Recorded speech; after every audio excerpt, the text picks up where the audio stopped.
Hello, it's me, and you may remember the Cubillusion that I got a while ago. Tony Fisher's brilliant puzzle with a nice little optical illusion of a puzzle within a puzzle. And I recently made the mini Cubillusion out of a 3x3, which was really the next step down from that. Well, I enjoy these kind of puzzles. Whoops, this thing loves to move. So I enjoy these kind of puzzles so much that I figured, well, if we have a Cubillusion and a mini Cubillusion, why not do a Master Cubillusion? So when you think of a Master, you usually think of a 4-layer puzzle. This actually is a 4-layer puzzle made to look like a 3-layer puzzle, sort of askew another 3-layer puzzle. So that's part of the illusion too, is this 3x3 with a 3x3 on top actually is made from a 4x4, as this is a 3x3 that's made to look like a 2x2. So what we make it out of is a 5x5, a 5x5 version of this. So what we're going to do is start off, I'm going to use a Shengshao 5x5. It's small, easy to move, so it doesn't take a lot of breaking in. I've always found them to be very smooth moving puzzles. So how are we going to do this? How are we going to make that happen? Move this back a little bit. Well, what we want to do is we want to get the right pieces to put on top of here. And I'm going to pattern it the same way with red, white, and blue. And we're going to make it out of we're going to make it across these layers over here. So what we want to do is we want to get the right number of layers, other cubes, to go on top of here. Just like we had various cubes that got glued on here and on here as well. The first try that I did, I used other Rubik's Cube parts of it. Then I used a 3x3x4. Well, so too, I need to find the right style of, right size of cube here. So the first thing to do is let's measure just how large these are, because you don't necessarily want to take a whole bunch of 5x5s and try to extract the cubes out of all of these. Extract the cubes and kind of chop it down. So get a ruler here, and if you measure it right from the tip here all the way across, with the Shengshao puzzles, let's see if we can get this here, it's about, if we start off with a 1 centimeter point, it's about 1.2 centimeters, so about 12 millimeters. So it's a 12 by 12 and then by 12. So you want it to be pretty exact. So what I need is I need a 1 by 1 by 1 that's 12 by 12 by 12 millimeters. So where are we going to find that? Well, there's a couple things you can do. You can take another 5 by 5 and take the corners and chop it down, but you're going to have to use a lot of different 1 by 1s in order to do that. How many? Well, it's going to have to be 4 up. 1, 2, 3, 4, 5, 6, 7, 8, 9. So 9 on the bottom and 4 up. So that's going to be 36 of these that you're going to need. So you're going to basically be taking apart a lot of different 5x5s to do that. Well, there's a variety of ways that you can try to get a 12 millimeter 1 by 1 by 1 cube. One is you can use epoxy sculpt and just sort of form that yourself. Well, it might take a lot of sanding down and post-processing to do that, which you can do. You just basically measure out how much of your epoxy sculpt. But if you want precision, well, you can always just do 3-dimensional printing. Now, I'm not a great 3-dimensional printer, but what I want is I want a perfect 12 millimeter 1 by 1 by 1 cube. So how can we do that? How can we do that with minimal effort? Is to find SketchUp, which you can get for free. Anyway, let that boot up. They'll ask you for a template, so we'll find the proper template here. And we'll go into millimeters. So we'll go ahead and start using. And first thing to do is let's get rid of Stan Lee. I'm going to go ahead and push on him and click delete. What you're going to want to do is go to the rectangle, this here with the rectangular shape with a line in the center. Go towards your origin and just start pulling it out from the origin to rectangle. Then go to the area over here and you want to do a 12 by 12 millimeter. So scroll this back, 12, bring this over here, and 12, click enter, and you're not going to see it because it's so darn small. So just click on the magnifying glass and now you can see it. What we want to do is you want to make a 12 by 12 by 12 millimeter. So go ahead and look at, click this thing which extends it up, that's the push-pull icon, click it here, click on here, and then pull it up for as much as you want. Come to the side here, and once again do 12 millimeters and click enter. So what you're going to have is you're going to have a 12 by 12 by 12 millimeter cube. What you want to do now is you want to make this fit for three-dimensionally printing. So you want to download this to an STL file. So you go to File and go to Export STL. Now if you don't see this there, that's okay. Go over to this icon over here, which takes you to the warehouse. It's the extension warehouse. So click on it, and in the extension warehouse it'll give you a bunch of great things that you can download. Go to SketchUp STL, click that over there, and then you can download it from there. So that's something else that you can do. But assuming that you have that, File, Export to STL. It'll tell you what units you want to export it in, centimeters. Well, we did millimeters, so we're going to go ahead and click millimeters. Export. What's he doing? And then three-dimensionally printing something. Then you can title it 12 millimeter cube. I usually like to put it on my desktop so I can see it real quick. Push desktop and save. And there you have it. Then all you have to do is go to your desktop, find what you did, and this is ready for exporting. What you can then do is go to 3dhubs.com. What that does is it finds places around you that you can 3D print something, and that's where I had mine 3D printed. So click 3D print, and it'll ask you for your location and whatnot, and then from there you can find places where you can 3D print something. And anyway, that's where you can find it. So when they finally arrive, they come in these little square dice, one by one, and I ordered about 36 of them. That's how much it would be, and it's pretty good quality. Anyway, you can look to see if it fits, and the size is just about right. So 12 millimeters won't be necessarily perfect, but that'll be okay. Just kind of set it up. You want to make sure that it's not too big so that they don't scrape against each other for when you put them on. So you're going to need about, well, again, 9 times 4, so you're going to need about 36 of these in order to build it up. So now that we have these three-dimensionally printed and ready to be put on, what we're going to want to do is we're going to want to take off the stickers in exactly the right pattern. Okay, so I've taken the stickers off to resemble this.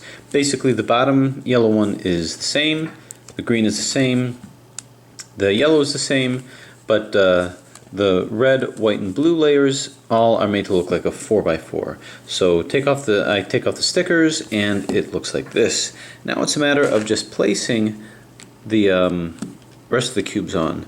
What I'm doing now is, the way that this is going to work, so the way that the structure looks is the orange layer here is going to have like an arch. So if I push this through and move, oh well, if I were to move this part, I'll push this through over here, and then if I move this, you can see, might be a little difficult to see, but basically there's going to be an arch that connects all of this. What I'm trying to do is recreate the kind of bandaging that was applied to this puzzle. So I'm going to create this arch over here and try to recreate that. So with that in mind, if this were the blue over here, I'm going to create an arch over here consisting of orange pieces like this. So this is the basic setup that we're looking for. We have 8 pieces that have orange on both sides, 2 oranges. 8 pieces that have greens on both sides, green and green, opposite each other. So 8 pieces with 2 oranges opposite, 8 pieces with 2 greens opposite. Then we've got 4 pieces that have an orange and a green adjacent to each other. So that's what you're going to do, and we're going to take these components. And remember how this is stickered. All the greens stay the same, all the yellows stay the same, all the oranges stay the same. This was put in a position to look like a 4x4 with red, white, and blue. You can do any color you want, but that's the one that I've taken to use. And now we're going to try to assemble this into the illusion that we're looking for. Now my goal is to make this look as much like Tony Fisher's original one, because it wasn't just a matter of putting these all on top here. He actually designed it in a way to confound the solver by doing some bandaging, and it does make for something more exciting. So if I were to do it in the same way, his original puzzle here, we have this arch, and through this arch comes these 2 pieces over here, and they fit together in kind of a lock and key pattern. So I'd like to do something similar to that. In the 3x3 version, it was really just an arch. So what can I do to make this most closely resemble that? And so too, in the green layer here, you've got this that freely moves. So this piece here freely moves. Then you have this, which comes over and sort of articulates with this arch over here as well. And then you've got this last part that has some noise on it as well. This comes off of here.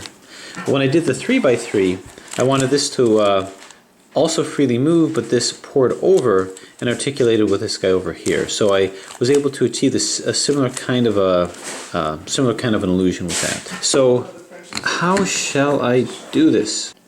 So regardless of how we're going to put the mechanism together, why don't we just go ahead and put the first layer of everything down here. So we'll find green and green, stick that onto here. What I like to do first is I'd like to sand this a little bit because it takes the super glue a little bit better.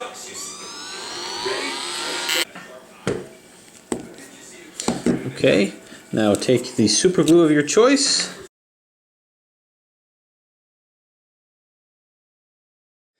Alright, so this is what it's going to look like first. I just put on one layer over here, and so that was simple enough. So just kind of check it out, make sure that it's all safe and secure. The one that's on this side, this is blank, and you've got the orange here and the green here. All the rest, these four are green on both sides. These four are orange on both sides. This one has the orange and green right next to each other. Alright, next we put another green one on top of this one over here. So it's going to be maybe this guy here. This is going to come on top of here.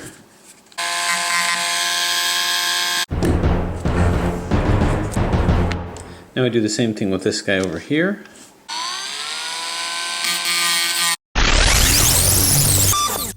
Now do another piece over here, which is another double green. So we're going to put that in here like this. And finally we're going to now put one, well not finally, but we're going to put another double green one on this side right over here. So we're sort of seemingly building just yet another layer onto here. And now here we're going to do another, we're going to do a green and orange, so one of these guys. And just remember that the orange is facing the back and the green is facing this way over here. So it's going to slide in just like that. Now what I'm going to do is I'm going to put another layer of oranges all across here. So I'm going to do all across here another layer of oranges. Okay, so this is what we have so far. We now have two layers that are put in like this, just kind of test the motion here. So there's no bandaging as of yet, but now with the next layer, that's where the action is going to happen. And I want to make the bandaging, like I say, similar to the bandaging that Tony Fisher had here and that I tried to recreate in a smaller way over here. So here's how that's going to work. Well, first off, the one on the side here, the very end, that always has moved freely, so I'm going to continue to make it do so. Now I'm just going to demonstrate what it's going to look like. Notice with this over here, we've got this piece that kind of forms over the edge and articulates, just kind of goes over this piece over here. And you've got three layers that we're dealing with here. Here, because of the four layers, this is going to perform that function. What's going to happen is this will be up here, this will be up here, and then attached to this piece, it's actually going to look like this. We're going to have two green pieces attached to the side like this. It's going to be attached to the side, and in the meantime another green piece is going to be here and here attached to that. So this is going to be up across like this. We're going to have two over here, which is going to form the top layer of these two. So there's going to be another piece here, here, and here, as well as two more pieces here, with this last one hanging like this. That way I'm going to recreate this overhanging edge over here, but instead of one piece just going to the side, I'm going to have one piece with two going each way. That way I can include these two pieces over here. So that's the overall effect. And what I'm going to do is just go ahead and put this piece on here. Now instead of sanding this and causing something of a mess over here, I'm just going to sand it from up here. Kind of do it away from the puzzle.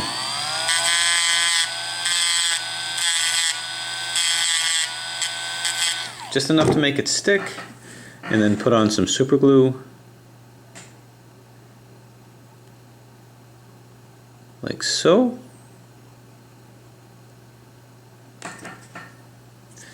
and commence with a stickin'.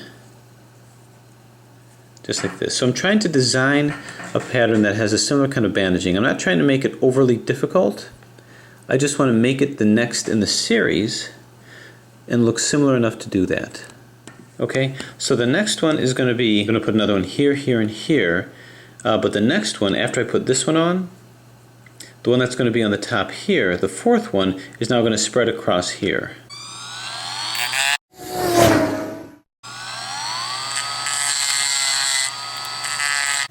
Now this is where I have to stop to show something a little tricky that we're going to have to do here. The next one that goes on here, it's not actually going to go on top of this. So it's not going to go onto here.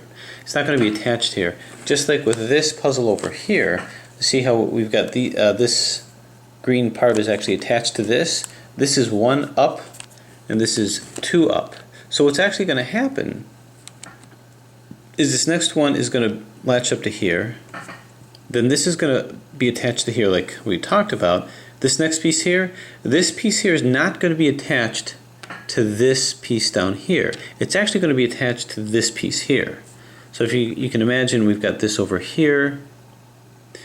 This is going to be attached to here.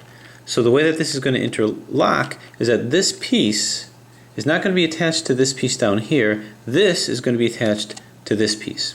So I've got to bear that in mind. So what I'm going to do next, if I want to make it make sense, is I'm going to put this piece on with a piece that's going to go on top of here attached right to it. So we have this piece here. And the way this is going to work, this is going to be like this. No, actually, it's going to be like this. It's going to be like this, but attached to this piece is going to be another green.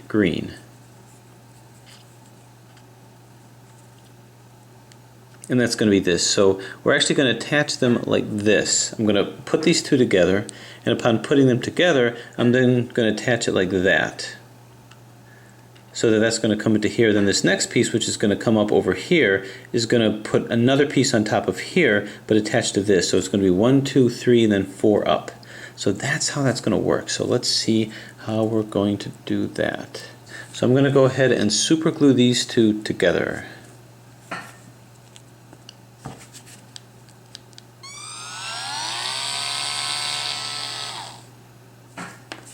You know, I already did this one, so I'm going to use this piece here. Apply super glue. And now just attach it here, just to get my bearings again, so I don't mess it up.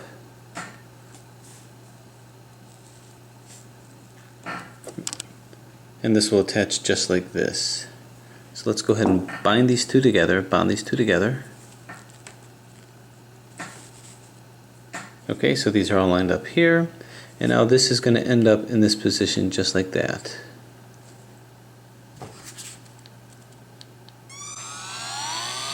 And now only this part here is super glued.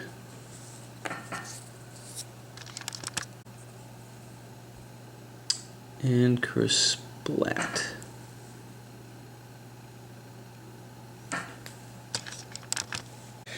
Okay, so this is the effect I'm looking for. Bandaged over here, just like this in its own way is bandaged over here too. So that is what I'm looking for. So now I'm just going to add the next one up to here, which could be any one of these greens. Let's say it's this one. Okay, so this represents a free floating one. And now we head these guys. Now understand, these don't have ones on the top. This one here doesn't even belong to this guy. So what we're going to do is we're going to assemble the next one, which is going to go on top of here, like this. But on top of this, in addition to that, we're going to have the remaining green ones. So here and here. So basically we're going to be super gluing these guys together, and then I'm going to be putting this one here down to here. And that's going to be kind of joining all the rest together. So that's what we're going to do. We'll go ahead and super glue these guys together here.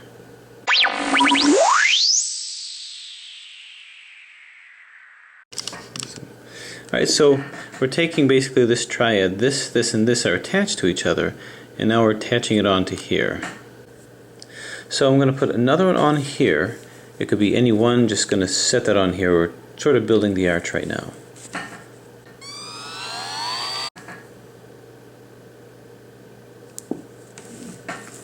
Now the next thing that's going to happen is this top here is going to come up to here, and it's going to, well, it's easier to show than to explain, but once again I'm going to superglue these three here. Once I superglue these three here, this triad is going to be attached to this top one over here. So just like this guy, as you go through the arch, you have one that has one up. Well, this in this puzzle is going to be two up, and instead of this guy that just folds one over here, it's going to fold twice. It's going to fold across both ways. So that's what's going to happen here. That'll take us to the third layer, and then the fourth layer will simply be the arch, the infamous arch. So I'm going to go ahead and superglue these guys again.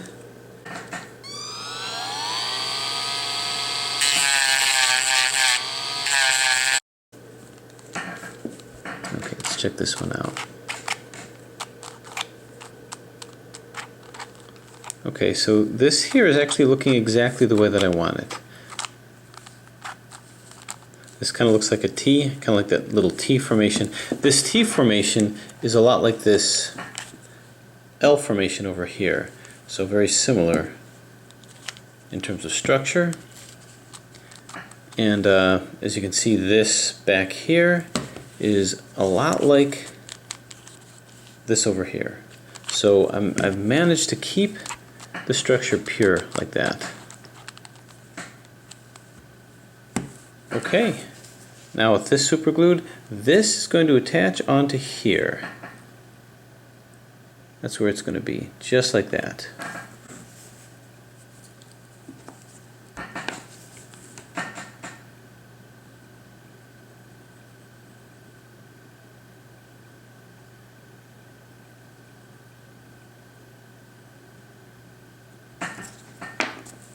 Okay, wish me luck. And this comes down to here.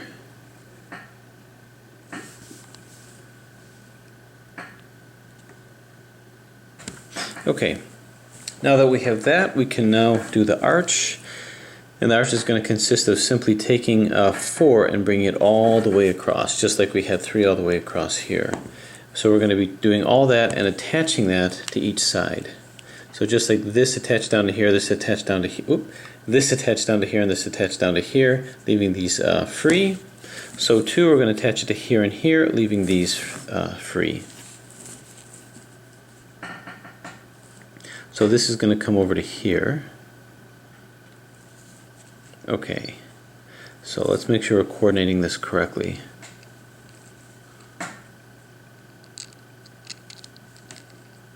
Here, here, actually let's turn this around, here, and here. Alright, so all of these have to be glued together and then attached down to here. So, let's do it. Okay, now that the arch has been successfully superglued, I'm going to put it here and here. So very carefully, we'll sand this down a little bit.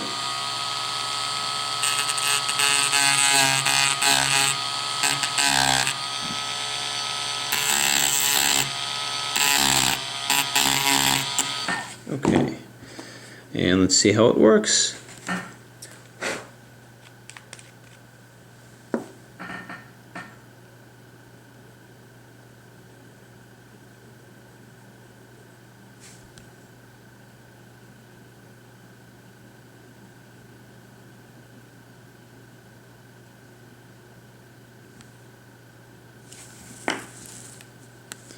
Okay, and at long last, we now set these guys down.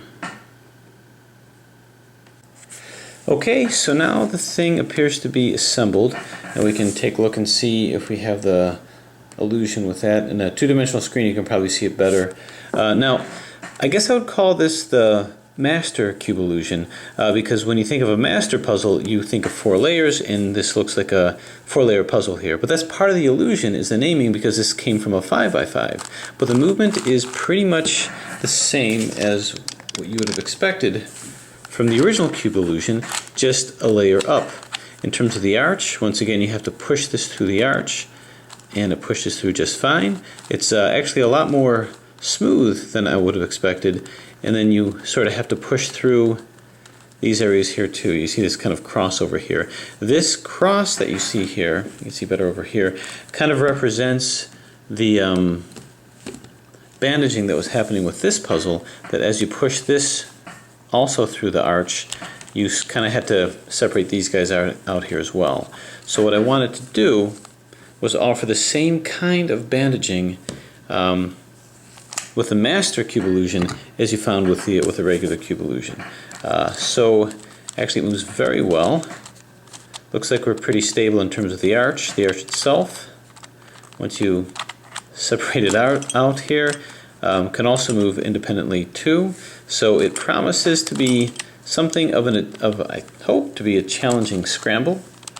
But more importantly, what I really wanted was to get, okay, that's nice and stable, the effect of the Cubillusion. So I'm going to go through a solve and a scramble of this, and probably of this guy too. I haven't done that yet, although I have done with this. So now this guy can take its rightful place amongst the other Cubillusions. So there you have it, the mini Cubillusion, the original Cubillusion, and the Master Cubillusion.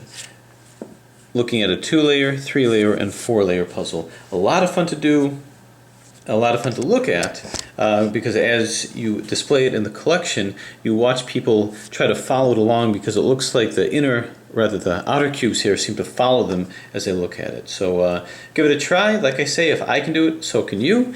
But there you have it, the Master Cubillusion. Thanks for watching.